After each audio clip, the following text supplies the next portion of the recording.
kati mwenna abasinga obungi mutulaze nti ababafunisa embuto abamu temubamanyi, abalala tebali ready, tebaagala na kumanya. Ssentebe w'akakiiko k'abakyala mu ggwanga Hajjat Faridah Kibowa enkyaleero akeddeko ku ddwaliro lya Kangulumira HC IV okudduukira abawala abazaala nga tebanneetuuka n'abo abasuulira okuzaala basoba mu 2 n'ebikozesebwa mu bulamu bwabwe obwa bulijjo omuli sabbuni, sukali, mama kit n'ebirala.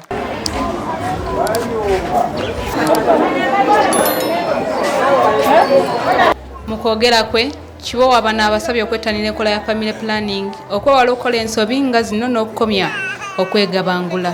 Mwenna abali wano mwakazaala omwana atya? Mumanyi kye bakozesa obutazaala mwana wa 2 na wa 3? Famire pulaningi mugimanyi?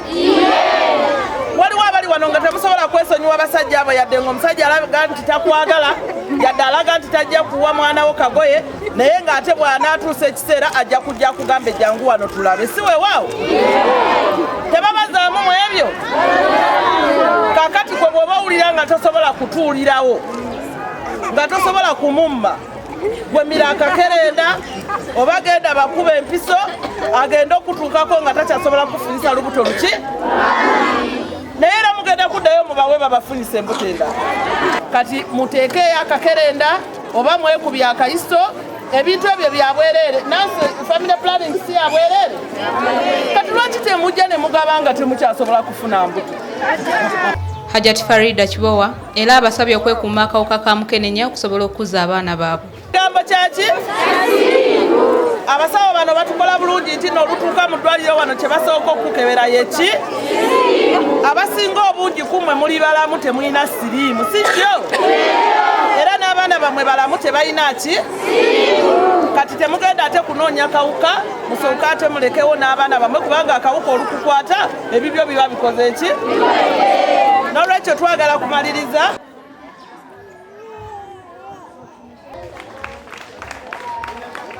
okwongera okukuuma abaana okwongera okubeera nga temuwummuza abaana kubanga wano testimonies ze tufunye abaana bangi nnyo bafunye embuto nga baziggyemu abo gye babatwalanga okuwummulira so ekintu ky'okuwummula kibi nnyo so abazadde bongera okukuumira abaana mu maka gammwe temubateeka mu risiki y'abantu ba anko bajjajja baani bwe bagenda okukyalira. Waliwo n'ow'emyaka 12 gwe bakwata ng'agenze e Masaka okuwummula ne bamutuma ku dduuka ne bamukwata.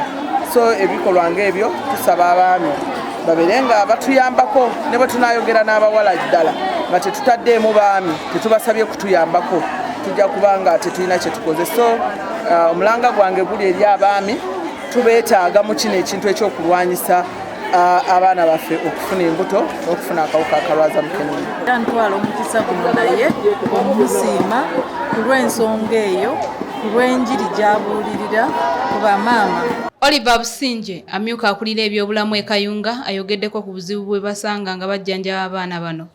Ne bataata abafunyisizza abaana bano embuto tetubalaba tebalabika naye era bwe tubalaba omulimu ogwaffe kwe kubuuliririra taata ono okulabirira maama ono ate n'okumwanjula eri bazadde b'omuwala ate tafiisa chansi oba kale chansi y'omwana ono bw'aba yava mu ssomero bw'amala okuzaala tumugamba omwana ono oba maama ono addeyo mu ssomero asome kuba okuzaala si kyekisembayo.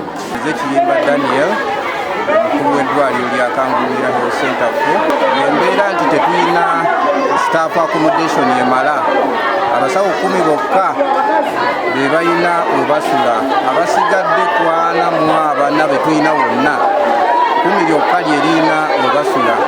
Abamu ku bafunye ku bintu bino baliko bye boogedde. Musajja yanko okuto yesemakula mwebazi weyanko okuto n'ategeera ne mugamba yadduka nentuula ewajjajja nga weereera asibalidde lwaki nga bandumye ku muyunga n'emyaka 15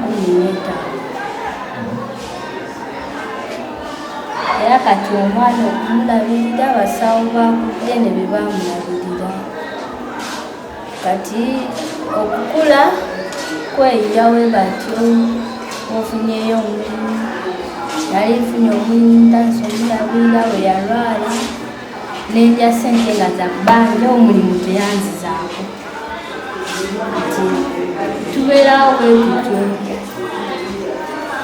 siyina kati tufunayo ketufuna n'ayanjibwa era ne tubeerawo bwetutyo.